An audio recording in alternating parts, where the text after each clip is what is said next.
ഇത് നമ്മൾ റീപോർട്ട് ചെയ്ത് ഒരു 2 ആഴ്ച കഴിഞ്ഞതിന് ശേഷം, നമ്മൾ ഇതിനകത്ത് വളം ഓൾറെഡി ഇട്ടിട്ടുണ്ട്, അതുകൊണ്ട് 2 ആഴ്ച കഴിഞ്ഞ് മണ്ട നുള്ളി കൊടുക്കാം. മണ്ട നുള്ളി കൊടുത്താൽ കുറച്ചും കൂടെ ബ്രാഞ്ചസ് ഉണ്ടാവും.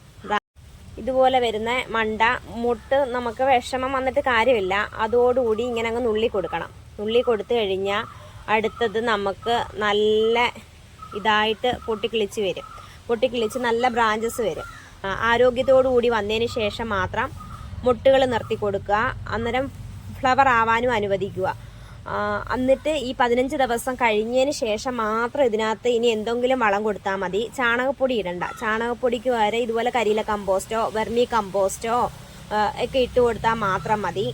ചാണകപ്പൊടി മാത്രമേ ഉള്ളൂ എങ്കിൽ നമ്മൾ നല്ലതുപോലെ ഉണങ്ങി, ഇപ്പം ഇനി ഉണക്കായിട്ടുണ്ടല്ലോ, നല്ലതുപോലെ ഉണങ്ങി പൊടിഞ്ഞ ചാണകപ്പൊടി ഉപയോഗിക്കുന്നതിൽ തെറ്റില്ല.